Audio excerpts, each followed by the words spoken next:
Twin brothers Colin and Taylor Fitzpatrick have emerged as some of college football's biggest stars, despite the fact that both of them play in the MAC. While Taylor's season with Kent State has been up and down so far, Colin is looking like a legitimate Heisman contender after leading NIU to an upset win at Florida State in which he scored the game-winning touchdown. College Game Day has announced that they'll be headed to this year's brother-on-brother matchup, and we'll see which one comes out on top later in this video. But first, Colin has an opportunity to rack up some serious Heisman stats against FCS. Alright man, so first up today we've got what should hopefully be a stat padding game against FCS. The coach has actually got Colin back on punt return to start out this game, so a new role for him. He'll hit a little back juke here and he might just be gone. He will get around the punter easily. We love playing against FCS in these road to glories, bro. That's how I like to start the game out. I'm hoping Colin can rush for like 300 yards today. He hasn't had a crazy game in a minute, and this might be his first big play. He jukes dudes out of their shoes and won't quite be able to crib this, but that's a nice little 25 yards. I'm most definitely liking the feel of this game so far. Colin gonna get face masked there. Just gotta find a way to punch this in. Counter almost gets blown up, but a clutch block will spring Colin for a nice little gain. After what our boy was working with against FSU, this has been nice and easy going so far for the most part. Looks like Colin will get his first reception out of the flats. He'll have to make a couple guys miss, but hits the dirtiest back juke, bro. We gotta crib this. Colin is going to stiff arm his way into the end zone. An absolutely insane play. Honestly, one of the best juke outs I've ever seen. Colin has clearly improved his step back game and makes another guy miss here. He might be off to the races again. Just gotta beat these safeties. I have a feeling they're not as fast as Colin. He will fight for the end zone and will get in to go up over 100 rushing yards today already. And I think 300 yards might be on the table for sure. Now, I'm not trying to stop here. Let's keep it pushing. I don't know how Colin is that wide open out of the backfield, but he's cooking both on the ground and through the air today. Colin honestly might be one of the shiftiest running backs in the NCAA right now. His juke move has just looked so crispy, and we haven't even upgraded above 90 yet. The NIU pass game hasn't even really been established. These defenders are just too slow to make plays, and Colin will get in for his third touchdown of the day. Actually, fourth if you count the punt return. I do think it's pretty likely coach will take Colin out before this game is over, so he's got to rack up as many stats as possible while he still can. And we're going with some power action here. The blocking is setting up beautifully. I see some pancakes downfield, and Colin might just take this to the crib. He's just got to make this guy miss and swerves easily away from him. Another big play for number 21 for his fifth on the day. This is reminding me of the game he had against App State last year. He might have a chance at another touchdown here. I don't know why they keep losing him out of the backfield, but he will find the pylon again. And it does look like coach is going to go ahead and take him out up 56. Ended up with 300 yards and 5 tutties on the day. Really did what he should be doing against this type of team. So next up, Taylor's taking on a Power 5 team for the third time this season. We'll see if he has better luck this time, and this might be a touchdown on the first play. Murray is somehow able to break away, and it'll be 75 yards on a simple curl play. That is what we like to see. I seriously think this offense might be unstoppable once they get into conference play, and this is going to be another big play as Taylor rolls out and finds the wheel. Kevin Garcia has been a pretty good option out of the backfield. We'll see if we can keep it cooking on this drive. Looks like the safety's getting blitzed. Nope, he stays home, and that'll give us plenty of time to dump it off to the corner route. Krishan McCray, after I believe dropping the game-losing pass last week, has been balling out. It's nice to see some redemption from this receiving core, as Taylor is just seeing the field beautifully. Justin Holmes improvising for a nice route. Taylor did get crushed on the play, but still delivered an absolute dive. This is looking to be an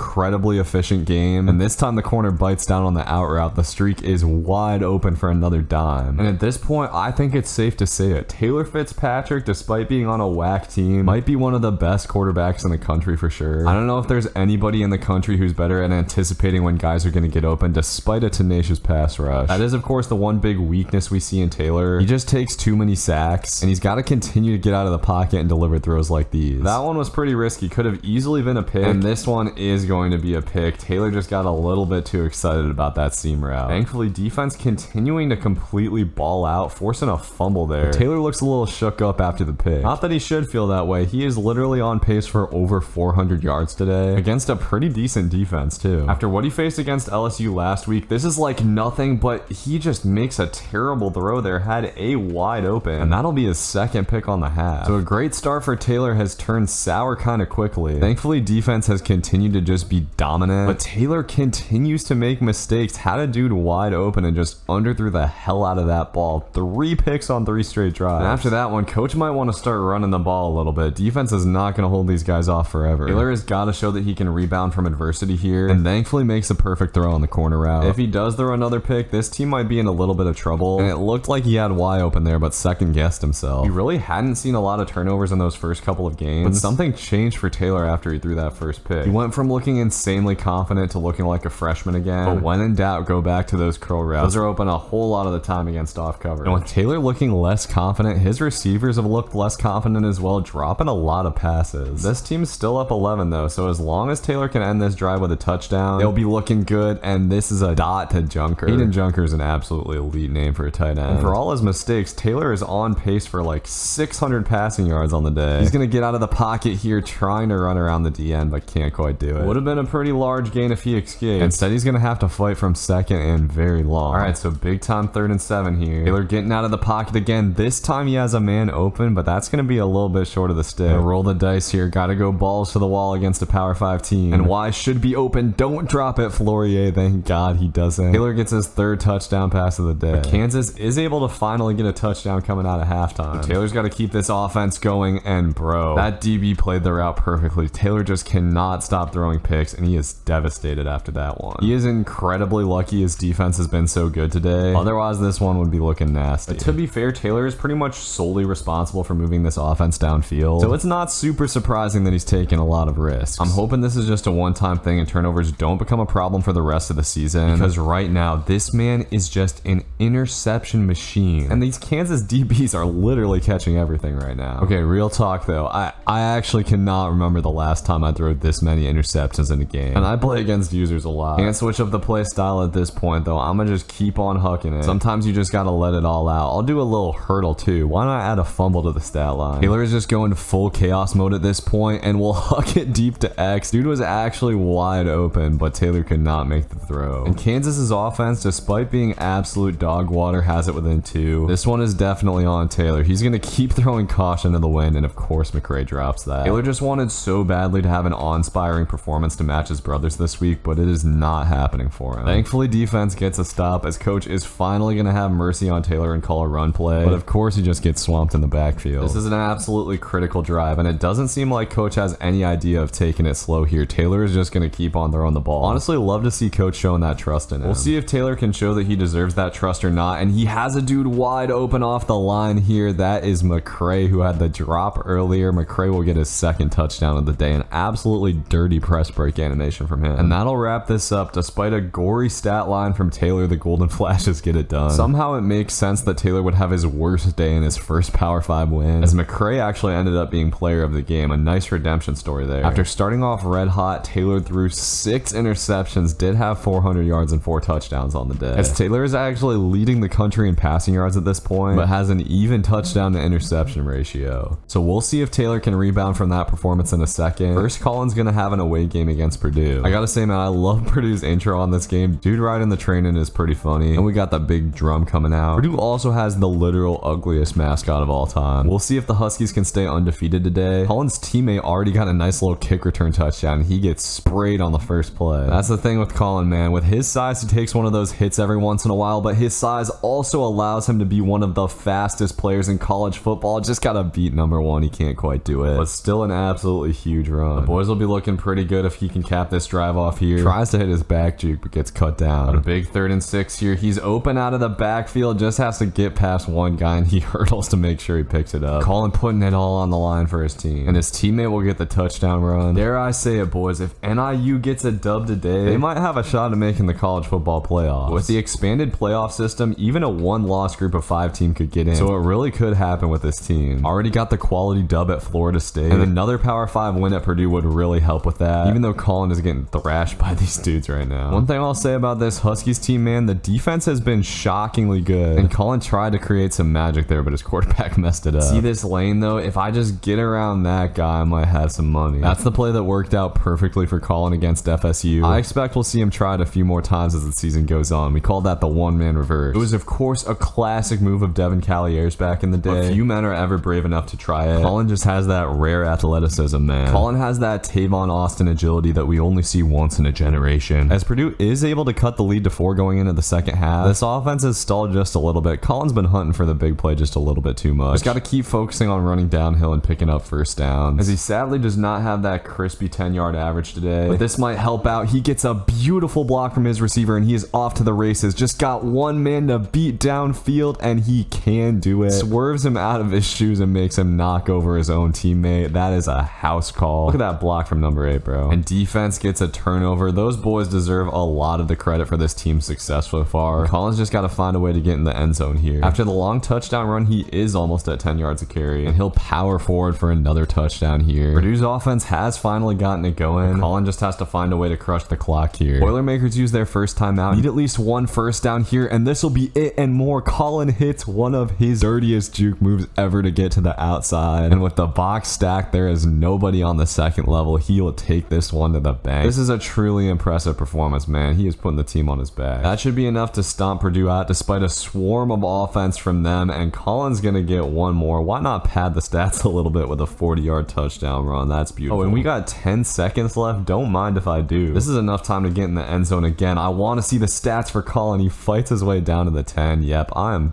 taking a timeout here for sure. I love NIU's humongous, gigantic coach, man. That guy's always popping up when I call timeouts, and Colin will get in the end zone. The blocking has just been top-notch today, bro. So Colin gets out of there with one of his best performances yet. Tons of big runs against the legendary Big Ten West team. 13.4 yards per carry, bro. I'm hoping that Taylor can have a significantly cleaner game today against Western Michigan, and he starts it out with a nice little completion underneath. I'm gonna try to take slightly safer reads today. Thankfully, it doesn't look like coach has lost any trust in Taylor. This Western Michigan defense has not looked too crazy so far. As Taylor hits McCray on the corner, McCray is turning out to kind of be a star. Just gotta punch it in here real quick. Nothing open as Taylor's gonna get out of the pocket, and he will have an easy lane for the touchdown. Let's go. The Kent State offense starts out hot again, and after how well defense played against Kansas, I'm feeling really good about this team. Taylor just having to chuck it out of bounds there. I will take that over taking a sack all day. As long as we don't get behind the sticks, man, Taylor has shown that he can consistently move the ball. He only usually gets into trouble when his quick reads get taken away, so as long as he has the underneath and corner rats, he should be good all year. Western Michigan's defense is kind of looking like a pack of scrubs so far. Taylor's got to pick up this third down though, and it looks like everything's boxed. He steps up in the pocket and gets close to the first down. I feel like we got to go for this fourth down, bro. All right, coach is going to go for it. We have a read option here, and Taylor's going to keep it, putting his head down and fighting forward to get it. Beautiful football right there, as man, these dudes have actually been playing pretty good man coverage. Taylor's going to try to get the bounce route open there, but can't quite do it. Big time third down here. Taylor might have to make a risky throw, and he gets it in there to McCray. That could have easily been a pick, but McCray is going to pick up the first down with ease. Lucky that that underneath corner didn't react to that. And man, I really do love me some 5 wide. Feels like anytime coach lets Taylor spread it out, he's pretty much unstoppable. And this smash concept is my favorite red zone play. I wish we could take the play action animation out of it though. It makes it kind of hard to hit A early. Ends up being an 150-yard quarter for Taylor. He's going to try to finish off the drive here on 2nd and goal, and we'll get out of the pocket again. I thought we were going to be able to outspeed that DM, but he ended up tripping us up. All right, we'll see if Taylor can cook up on 3rd and goal. Looks like he's got the corner. He floats it up, and a beautiful toe tap catch by Flourier. Great anticipation from Taylor on the throw. And defense has been balling out so far this game. I don't see any way we can lose, and Taylor's starting off this drive with a nice little rollout throw on the run. That's a part of his game he's been developing more and more. Might be able to effectively put the game away with this drive, as he's trying to throw his tight end open, and man, what is up with these DBs and just playing these routes perfectly? They are catching every single pick. So Taylor once again starting out hot, but proceeding to turn it over. Hopefully it does not snowball on him like it did last game, as he's just going to get out of the pocket and get a nice little 10-yard gain here. Times like these, we just got to stick to making easy throws to the halfback flat and stuff. Get this boy back in a rhythm a little bit. Best way to do that is always going to be with timing routes, the easiest throw to make in this game. I'm going to sorely miss these corner and out routes when the new game comes out, as Taylor's going to take the seam here. Risky throw, but Flourier makes an absolutely amazing catch. These are things you do not expect to see from the Kent State receivers. The line's been real nice so far today. This play's getting boxed up. Taylor's going to try to get out of the pocket and finds McCray late. McCray has been such a reliable target, and he gets into the end zone for Taylor's 2nd passing touchdown of the day. Western Michigan does answer back with a couple scores, and Taylor doesn't have anything open on 3rd down. This is going to be a rare 3 and out for this offense. Thankfully, defense just continues to ball out, but it's getting harder and harder to complete passes. We might have to get the run game going a little bit. Gonna give the wide receiver triple option a shot here. Taylor's just gonna hand that off over the middle though. though. Nice easy pickup for Kevin Garcia. And where you think we'd definitely be running it, coach is going with a pass on 3rd and inches. Taylor sneaks it in there to Flourier, who's also been really solid today. He picks up a nice game. I want to see Taylor start pushing it downfield a little bit more though. He's going to get out of the pocket here and makes a really risky throw. I thought B was going to keep running up the field and